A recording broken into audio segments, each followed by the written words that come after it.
नमस्कार, संसद टीवी में आपका स्वागत है। मैं हूं प्रतिबिंब शर्मा और आप देख रहे हैं टॉप न्यूज। टॉप न्यूज में होंगी देश दुनिया की तमाम बड़ी खबरें, खेल जगत के समाचार। तो शुरुआत करते हैं हेडलाइंस के साथ। प्रधानमंत्री आज गांधीनगर में करेंगे डिफेंस एक्सपो 2022 का उद्घाटन। भारत का अब तक का सबसे बड़ा डिफेंस एक्सपो। एक्सपो में दिखेगी स्वदेशी हथियारों और तकनीक की ताकत। शशि थरूर या मल्लिकार्जुन खड़गे, कौन होगा कांग्रेस का नया अध्यक्ष? 17 अक्टूबर के मतदान के बाद आज होगी मतों की गणना। हिमाचल में विधानसभा चुनाव की हलचल तेज। भाजपा ने आज सुबह 62 सीटों के प्रत्याशियों की सूची की जारी। कांग्रेस 46 उम्मीदवार पहले ही कर चुकी है तय। मुख्यमंत्री जयराम ठाकुर आज भरेंगे अपना नामांकन। दिल्ली में नगर निगम चुनाव का रास्ता हुआ साफ। गृह मंत्रालय ने दिल्ली के वार्डों के परिसीमन के लिए अंतिम गजट अधिसूचना की जारी। बीसीसीआई के पाकिस्तान में खेलने से इनकार के चलते पाकिस्तान से चीनी एशिया कप 2023 की मेजबानी। न्यूट्रल वेन्यू पर खेला जाएगा अब एशिया कप।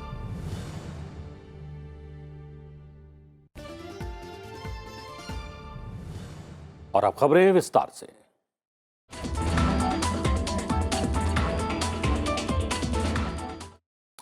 प्रधानमंत्री नरेंद्र मोदी अब से कुछ देर बाद लगभग 9:45 पर गुजरात की राजधानी गांधीनगर के महात्मा मंदिर सम्मेलन और प्रदर्शनी केंद्र में डिफेंस एक्सपो 2022 का उद्घाटन करने वाले हैं। इस बार डिफेंस एक्सपो में 75 देश हिस्सा ले रहे हैं। इसमें 53 से अधिक अफ्रीकी देशों को भारत अफ्रीका रक्षा वार्ता और 44 देश हिंद महासागर क्षेत्र प्लस कॉन्क्लेव के लिए आमंत्रित किए गए हैं। हम आपको बता दें कि पाथ टू प्राइड थीम के अंतर्गत आयोजित किया जा रहा ये एक्सपो अब तक आयोजित भारतीय रक्षा एक्सपो में सबसे बड़ी भागीदारी का साक्षी बन रहा है। पहली बार ये विशेष रूप से भारतीय कंपनियों के लिए आयोजित एक रक्षा प्रदर्शनी का भी साक्षी बनने वाला है। डिफेंस एक्सपो में विदेशी ओईएम की भारतीय सहायक कंपनियां, भारत में पंजीकृत कंपनी का डिवीजन, एक भारतीय कंपनी के साथ संयुक्त उद्यम वाले प्रदर्शक शामिल हैं। भारत पेविलियन स्वदेशी रक्षा उत्पादों, स्टार्टअप और रक्षा में आर्टिफिशियल इंटेलिजेंस समेत नवीनतम तकनीक की परिपक्वता का प्रदर्शन किया गया है। इसके अलावा रक्षा उत्कृष्टता के लिए नवाचार मंडप भी बनाया गया है, जहां भविष्य की तकनीक में अनुसंधान, विकास और नवाचार करते देश के स्टार्टअप के कौशल को प्रदर्शित किया गया है। पहली बार इन्वेस्ट फॉर डिफेंस, जो रक्षा मंत्रालय का पहला प्रमुख आयोजन है, जिसका लक्ष्य भारतीय उद्योग के साथ साथ विदेशी मूल उपकरण निर्माताओं द्वारा देश में रक्षा क्षेत्र में निवेश को बढ़ावा देना है। सीधा रुख करते हैं अपने सहयोगी नव विक्रम का, जो कि कार्यक्रम स्थल पर मौजूद है। नव विक्रम, आज प्रधानमंत्री का कितने बजे का कार्यक्रम है और कार्यक्रम में शामिल होकर और डिफेंस एक्सपो का उद्घाटन करने के साथ साथ क्या वो संबोधित भी करेंगे एक्सपो को?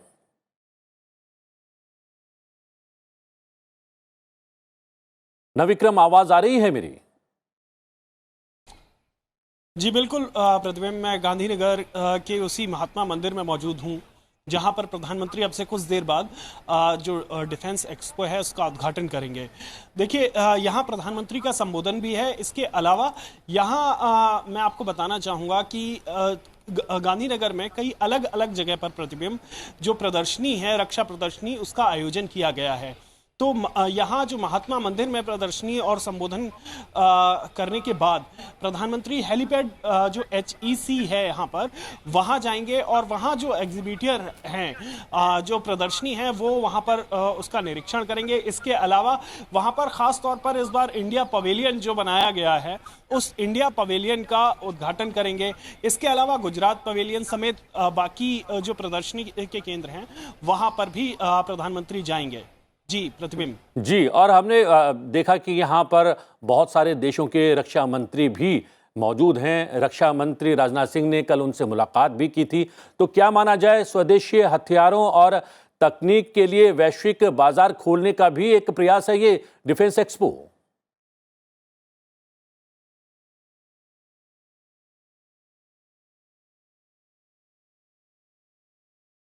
बिल्कुल प्रतिबिंब, जैसा कि आपने बताया कि स्वदेशी हथियारों के लिहाज से, स्वदेशी जो डिफेंस इंडस्ट्री है उसके लिहाज से यह डिफेंस एक्सपो बेहद महत्वपूर्ण है। देखिए, जो पहले डिफेंस एक्सपो के संस्करण हुए हैं उनमें अक्सर जो आकर्षण का केंद्र है वो जो विदेशी हथियार कंपनियां हैं वो अक्सर आकर्षण का केंद्र हो जाती थी। और जो भारत की स्वदेशी और खास तौर पर जो स्टार्टअप्स हैं डिफेंस सेक्टर में उनको कम तवज्जो मिल पाती थी, लेकिन इस बार ये बेहद खास है क्योंकि पूरी डिफेंस एक्सपो में ये अब तक का सबसे बड़ा डिफेंस एक्सपो है और इसमें लगभग पूरी तरीके से स्वदेशी कंपनियां हैं या तो उन कंपनियों के जो वो विदेशी कंपनियां हैं जिनके जॉइंट वेंचर हैं भारतीय कंपनियों के साथ। तो एक बड़ा मौका है जो भारतीय कंपनियां हैं उनके लिए अपने जो रक्षा क्षेत्र में अनुसंधान है, जो नई खोज है, नवाचार हैं, उसे दिखाने का। जी। और जो बड़ी कंपनियां हैं, प्रतिबिंब आपको बताना चाहूंगा, भारत की भी जो बड़ी कंपनियां हैं जो रक्षा क्षेत्र में काम कर रही हैं, डिफेंस प्रोडक्शन में काम कर रही हैं, उसके अलावा जो भारत के स्टार्टअप हैं उनके लिए ये बड़ा मौका है क्योंकि बड़ी कंपनियों को मौका मिल जाता है कई बार अपनी ये अपने जो हथियार हैं, अपना जो प्रोडक्शन है उसे दिखाने का, लेकिन स्टार्टअप्स के लिए ये मौके कम उपलब्ध होते हैं। जी नव विक्रम, आपने जानकारी उपलब्ध करवाई और वहां पर आप लगातार बने रहिएगा। जैसा कि आप ने बताया कि तकरीबन 9:45 बजे प्रधानमंत्री इस डिफेंस एक्सपो का उद्घाटन करने के लिए पहुंचने वाले हैं। आप वहां पर बने रहिएगा और अधिक अपडेट के लिए आपके पास आएंगे। फिलहाल की जानकारी के लिए बहुत बहुत धन्यवाद। और हम बता दें कि डिफेंस एक्सपो 2022 का बाकायदा उद्घाटन भले ही आज प्रधानमंत्री करने वाले हों, लेकिन इसका शुभारंभ मंगलवार को हो गया है। इस अवसर पर मंथन समारोह में बोलते हुए रक्षा मंत्री राजनाथ सिंह ने कहा कि देश की कोशिशों के कारण इंडियन डिफेंस सेक्टर आने वाले समय में दुनिया भर में अग्रणी रहने वाला है। राजनाथ सिंह ने कहा कि जैसे जैसे हमारा देश आगे बढ़ रहा है, लगातार आर्थिक प्रगति कर रहा है, इस बात की आवश्यकता भी बढ़ रही है हमारी सिक्योरिटी और अधिक मजबूत हो, आत्मनिर्भर हो। रक्षा मंत्री ने कहा कि पिछले 7-8 सालों में देश की मानसिकता में एक बड़ा परिवर्तन हुआ है। आज देश समस्या से अधिक समाधान पर ध्यान दे रहा है। उन्होंने कहा कि आईडेक्स रक्षा मंत्रालय में बहुत ही लोकप्रिय इनिशिएटिव बन गया है। हमारे देश में गुजरात से लेकर असम और कश्मीर से लेकर कन्याकुमारी तक टैलेंट्स की कमी नहीं है। जरूरत है तो उन्हें पहचानने की, उन्हें निखारने की और उन्हें राष्ट्र की प्रगति से जोड़ने की। और अगर हम इस दिशा में आगे बढ़ते हैं तो ऐसा कोई कारण नहीं है कि हम इंडियन डिफेंस सेक्टर को नई हाइट्स पर ले जाने में कामयाब न हों। हम आपको बता दें कि प्रधानमंत्री नरेंद्र मोदी आज से 2 दिन के गुजरात के दौरे पर हैं। डिफेंस एक्सपो 2022 का उद्घाटन करने के अलावा प्रधानमंत्री यहां करीब 15,670 करोड़ रुपए की परियोजनाओं का लोकार्पण और शिलान्यास करने वाले हैं। दोपहर करीब 12 बजे प्रधानमंत्री अडालज में मिशन स्कूल ऑफ एक्सीलेंस का शुभारंभ करेंगे। दोपहर करीब 3:15 बजे वो जूनागढ़ में विभिन्न विकास परियोजनाओं का शिलान्यास भी करेंगे। इसके बाद शाम करीब 6 बजे वो इंडिया अर्बन हाउसिंग कॉन्क्लेव 2022 का उद्घाटन करेंगे और राजकोट में कई प्रमुख परियोजनाओं का लोकार्पण और शिलान्यास भी करने वाले हैं। शाम करीब 7:20 पर प्रधानमंत्री राजकोट में अभिनव निर्माण कार्य प्रणालियों की प्रदर्शनी का उद्घाटन भी करेंगे। अगर 20 अक्टूबर की बात की जाए तो 20 अक्टूबर को सुबह करीब 9:45 बजे प्रधानमंत्री केवड़िया में मिशन लाइफ का शुभारंभ करेंगे। दोपहर करीब 12 बजे प्रधानमंत्री केवड़िया में मिशन प्रमुखों के 10वें सम्मेलन में हिस्सा भी लेंगे। इसके बाद दोपहर करीब 3:45 पर व्यारा में विभिन्न विकास पहलों का शिलान्यास भी प्रधानमंत्री करने वाले हैं। प्रधानमंत्री नरेंद्र मोदी ने आतंकवाद, भ्रष्टाचार, मादक पदार्थों की तस्करी, अवैध शिकार और संगठित अपराध को मानवता के लिए वैश्विक खतरा बताया है। उन्होंने कहा है कि इन चुनौतियों से निपटने के लिए विश्व के एकजुट होने का समय आ गया है। दिल्ली के प्रगति मैदान में आयोजित 90वीं इंटरपोल महासभा को संबोधित करते हुए प्रधानमंत्री ने कहा कि आतंकवाद सिर्फ भौतिक रूप से ही नहीं मौजूद है, बल्कि वो अब साइबर खतरों और ऑनलाइन कट्टरता के माध्यम से अपना दायरा लगातार बढ़ा रहा है। Combating transnational terrorism For several decades, long before the world woke up to it, we knew the price of safety and security. Thousands of our people made the ultimate sacrifice in this fight. But it is no longer enough that terrorism is fought only the physical space. It is now spreading its presence through online radicalization and cyber threats. आज कांग्रेस को उसका नया राष्ट्रीय अध्यक्ष मिल जाएगा। 17 तारीख को कांग्रेस अध्यक्ष पद के लिए हुए चुनाव के बाद आज मतगणना होने वाली है। मतगणना आज सुबह 10 बजे शुरू होगी। शशि थरूर और मल्लिकार्जुन खड़गे के बीच सीधा मुकाबला है और इस मुकाबले में जीतने वाला 24 साल बाद बनेगा गैर गांधी परिवार वाला कांग्रेस का राष्ट्रीय अध्यक्ष। सीताराम केसरी आखिरी गैर गांधी कांग्रेस अध्यक्ष बनाए गए थे। गृह मंत्रालय ने दिल्ली के वार्डों के परिसीमन के लिए अंतिम गजट अधिसूचना जारी कर दी है, जिससे दिल्ली में निकाय चुनाव कराने का रास्ता भी साफ हो गया है। गृह मंत्रालय द्वारा 17 अक्टूबर को जारी 800 पन्नों की गजट अधिसूचना में कहा गया है कि दिल्ली में नगर निगम के वार्डों की संख्या अब 250 होगी। 3 पूर्ववर्ती नगर निगमों के एकीकरण से पहले शहर में 272 नागरिक वार्ड थे। परिसीमन समिति ने सोमवार को दिल्ली नगर निगम यानी कि एमसीडी के वार्डों के पुनर्निर्धारण पर अंतिम रिपोर्ट केंद्र को सौंप दी थी। केंद्रीय मंत्रिमंडल ने वर्ष 2023-24 विपणन मौसम के लिए रबी फसलों का सरकारी खरीद मूल्य यानी कि न्यूनतम समर्थन मूल्य बढ़ाने की मंजूरी दे दी है। सरकार ने किसानों के उत्पादन और आय को बढ़ावा देने के लिए ये फैसला लिया है। प्रधानमंत्री नरेंद्र मोदी की अध्यक्षता में आर्थिक मामलों की मंत्रिमंडल की समिति की बैठक में रबी सीजन की फसलों को एमएसपी बढ़ाने का फैसला किया गया है। सरकार ने मौजूदा फसल विपणन वर्ष के लिए गेहूं के न्यूनतम समर्थन मूल्य को 110 रुपये बढ़ाकर 2125 रुपये प्रति क्विंटल करने का फैसला किया है। जौ के न्यूनतम समर्थन मूल्य में 100 रुपये की बढ़ोतरी की गई है। इसके साथ ही सरसों का एमएसपी 400 रुपये बढ़ाकर 5450 रुपये प्रति क्विंटल कर दिया गया है।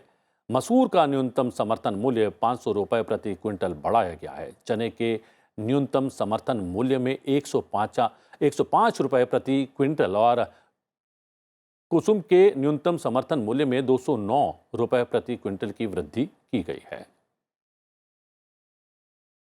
गेहूं में 110 रुपये वृद्धि की गई है। 215 रुपये से बढ़ाकर इसको 2125 रुपये किया गया है। जौ को 100 रुपया बढ़ोतरी की गई जो 1635 से बढ़ के 1735 किया गया है। चना में 105 रुपये की वृद्धि हुई जो 5230 से बढ़कर 5335 रुपये अब किया गया है। मसूर में 500 रुपये की वृद्धि की गई है जो 5500 से बढ़ाकर 6000 रुपया किया गया है। संयुक्त राष्ट्र महासचिव एंटोनियो गुटेरेस 20 अक्टूबर 2022 तक भारत की आधिकारिक यात्रा पर हैं। जनवरी 2022 में इस वैश्विक संस्था के महासचिव के तौर पर दूसरी बार कार्यभार संभालने के बाद ये गुटेरेस की पहली भारत यात्रा है। इससे पहले गुटेरेस अक्टूबर 2018 में भारत आए थे। संयुक्त राष्ट्र महासचिव आज मुंबई में ताजमहल पैलेस होटल पर 26/11 आतंकी हमले के पीड़ितों को श्रद्धांजलि अर्पित करेंगे। गुटेरेस आईआईटी मुंबई में भारत एट 75 संयुक्त राष्ट्र भारत गठजोड़ दक्षिण सहयोग को मजबूत बनाने के विषय पर अपना संबोधन देंगे। 20 अक्टूबर को संयुक्त राष्ट्र महासचिव गुजरात के केवड़िया में एकता नगर में प्रधानमंत्री नरेंद्र मोदी के साथ मिशन लाइफस्टाइल फॉर एनवायरमेंट पुस्तिका शुभंकर और टैगलाइन की शुरुआत करने वाले कार्यक्रम में भी शामिल होने वाले हैं। उपराष्ट्रपति जगदीप धनखड़ ने कल उपराष्ट्रपति निवास पर राज्यसभा सांसदों से खास मुलाकात की। इस अवसर पर केंद्रीय मंत्री पीयूष गोयल, एनसीपी सांसद शरद पवार, सांसद तिरुचि शिवा, पीटी उषा के अलावा कई सांसद मौजूद रहे।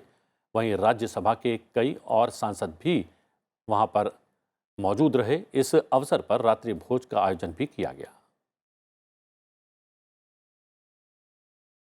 फिलहाल रुक रहे हैं एक छोटे से ब्रेक के लिए। ब्रेक के बाद अंतर्राष्ट्रीय जगत की बड़ी खबरें और खेल जगत के समाचार। बने रहिए हमारे साथ।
ब्रेक के बाद आपका स्वागत है। आप देख रहे हैं टॉप न्यूज और अब नजर टॉप 10 खबरों पर।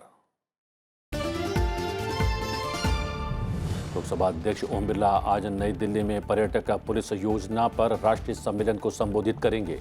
सम्मेलन की कार्यसूची में पर्यटक पुलिस व्यवस्था को विकसित करने के लिए देश भर में एक समान पर्यटक पुलिस योजना को लागू करना है। इसका उद्देश्य विदेशी और घरेलू पर्यटकों को पर्यटन स्थलों में और उसके आसपास सुरक्षित पारिस्थितिकी तंत्र प्रदान करना भी है। हिमाचल प्रदेश विधानसभा चुनाव को लेकर उम्मीदवारों के चयन के मसले पर बीजेपी की केंद्रीय चुनाव समिति की बैठक देर रात तक चली। बैठक में प्रधानमंत्री नरेंद्र मोदी के अलावा गृह मंत्री अमित शाह, पार्टी अध्यक्ष जेपी नड्डा और महाराष्ट्र के उप मुख्यमंत्री देवेंद्र फडणवीस समेत कई वरिष्ठ नेता शामिल हुए। भाजपा ने आज सुबह 62 सीटों के प्रत्याशियों की सूची जारी भी कर दी है। राज्य में 12 नवंबर को विधानसभा चुनाव होने हैं। मतगणना 8 दिसंबर को होने वाली है। हिमाचल प्रदेश विधानसभा चुनाव के लिए कांग्रेस ने मंगलवार देर रात 46 उम्मीदवारों की पहली सूची जारी कर दी। 5 नए चेहरों सहित 3 महिलाओं पर कांग्रेस ने दांव खेला है। 22 सीटों पर प्रत्याशियों की सूची कांग्रेस आज जारी कर सकती है। प्रदेश के मुख्यमंत्री जयराम ठाकुर आज मंडी जिले के सिराज विधानसभा सीट से अपना नामांकन पत्र दाखिल करेंगे। अयोध्या में भव्य और दिव्य दीपावली बनाने के लिए दीपोत्सव की तैयारियां जोर शोर से चल रही हैं और पीएम नरेंद्र मोदी दिवाली से एक दिन पहले यानी नरक चतुर्दशी के दिन अयोध्या दौरे पर रहेंगे।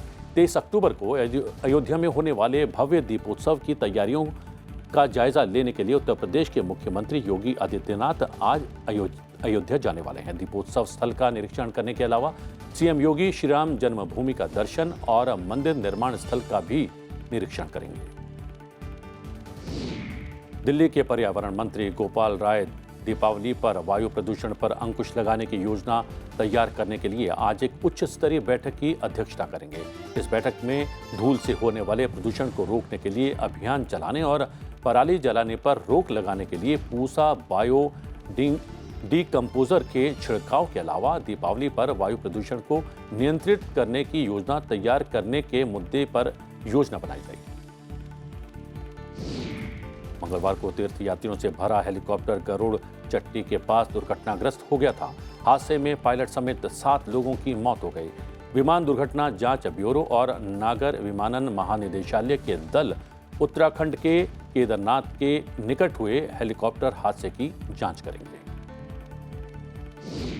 भारत के सबसे प्रतिष्ठित लिट फेस्ट कुमाऊं साहित्यिक महोत्सव का चौथा संस्करण जम्मू और कश्मीर के श्रीनगर में आज से 20 अक्टूबर तक आयोजित होगा। महोत्सव में कश्मीर की कला और संस्कृति के कई पहलुओं पर आधारित साहित्य और सिनेमा से जुड़े विभिन्न सत्र होंगे। उपराज्यपाल मनोज सिन्हा इसका उद्घाटन करेंगे। कुतुब मीनार परिसर से जुड़ी याचिका पर आज साकेत कोर्ट में सुनवाई होगी। ये याचिका कुंवर महेंद्र ध्वज प्रसाद सिंह ने दायर की थी। उन्होंने कुतुब परिसर पर मालिकाना हक जताया था। साथ में कुतुब मीनार के जीर्णोद्धार और पूजा के अधिकार के मामले में खुद को पार्टी बनाए जाने की मांग की थी। इलाहाबाद उच्च न्यायालय ने वाराणसी की अंजुमन इंतजामिया मस्जिद कमेटी द्वारा दायर पुनरीक्षण याचिका पर सुनवाई की तिथि तय की। इलाहाबाद उच्च न्यायालय अंजुमन इंतजामिया मस्जिद समिति की उस याचिका पर सुनवाई करेगा जिसमें वाराणसी जिला अदालत के 12 सितंबर के आदेश को चुनौती दी गई थी, जिसमें हिंदू देवी देवताओं की पूजा की मांग करने वाली याचिका की सुनवाई के खिलाफ उसके आवेदन को खारिज कर दिया गया था। सुप्रीम कोर्ट 2022 के बिल्किस बानो सामूहिक दुष्कर्म मामले में 11 दोषियों को माफी देने के फैसले के खिलाफ दायर याचिका पर 29 नवंबर को सुनवाई करेगा।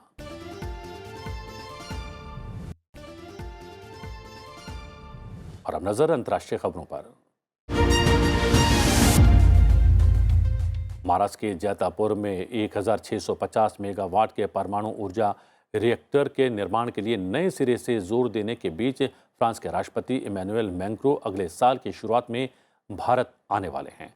फ्रांस के मंत्री क्रिसोला जाचारोपोलू ने विज्ञान और प्रौद्योगिकी मंत्री जितेंद्र सिंह के साथ एक बैठक के दौरान कहा कि मैक्रों 2023 की शुरुआत में भारत आने वाले हैं।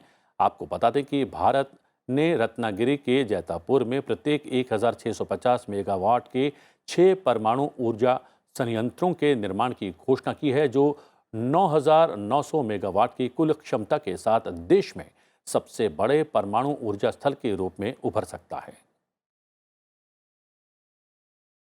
बाइडेन सरकार के एक वरिष्ठ अधिकारी ने ओपेक्स के जरिए तेल उत्पादन कम करने के फैसले के बाद एक बयान जारी किया है।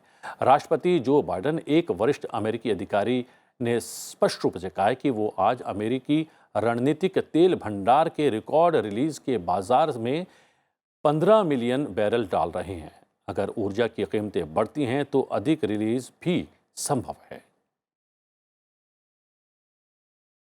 तालिबान ने अफगानिस्तान की पंजशीर घाटी में पिछले महीने अपने प्रतिद्वंदी लड़ाकों के साथ संघर्ष में 27 लोगों को पकड़ लिया और फिर गोली मारकर उनकी हत्या कर दी।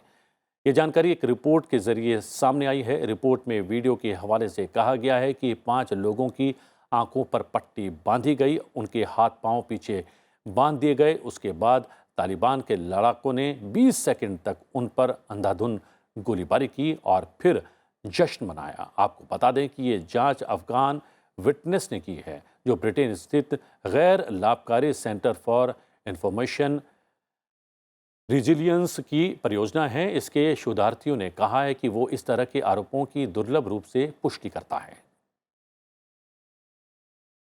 वित्तीय कार्रवाई कार्यबल यानी कि FATF इस हफ्ते यानी कि 20-21 अक्टूबर को होने वाले सिंगापुर प्लेनरी में ग्रे सूची को लेकर पाकिस्तान की किस्मत का फैसला कर देगा।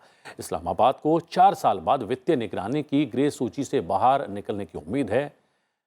FATF के मुताबिक टी राजा कुमार की 2 साल की सिंगापुर प्रेसिडेंसी के तहत पहली FATF प्लेनरी 20-21 अक्टूबर को जारी होगी। पाकिस्तान मनी लॉन्ड्रिंग और आतंकी गतिविधियों के वित्त पोषण के लिए जून 2018 से FATF की ग्रे लिस्ट में बना हुआ है। इस ग्रे लिस्ट ने इसके निर्यात, आयात और अंतर्राष्ट्रीय कर्ज लेने पर प्रतिकूल प्रभाव भी डाला है।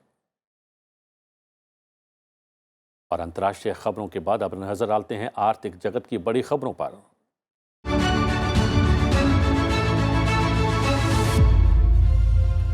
वित्तीय संस्था IMF ब्रिटेन के मिनी बजट उलटफेर में राजकोषीय अनुशासन का स्वागत करता है। IMF ने साफ तौर पर कहा कि पिछले हफ्ते फंड की वार्षिक बैठकों में लगातार नीतियों के लिए बुलाए जाने के बाद ब्रिटेन के ऋण ईंधन वाले मिनी बजट की तुलना में यह बजट राजकोषीय अनुशासन के प्रति प्रतिबद्धता का संकेत देता है। IMF के मुताबिक ब्रिटेन के अधिकारियों की हालिया नीतिगत घोषणाएं राजकोषीय अनुशासन के प्रति प्रतिबद्धता का संकेत देती है और मुद्रास्फीति के खिलाफ लड़ाई में राजकोषीय और मौद्रिक नीति को बेहतर ढंग से रेखांकित करने में मदद करती है। अब नजर डालते हैं शेयर बाजार के ताज़ा हालात पर।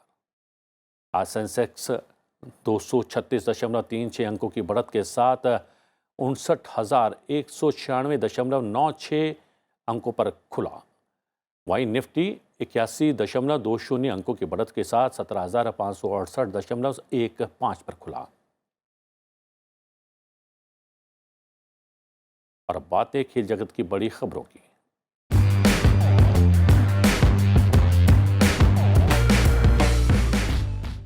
अगले साल पाकिस्तान में होने वाले एशिया कप में हिस्सा लेने के लिए टीम इंडिया पाकिस्तान नहीं जाएगी।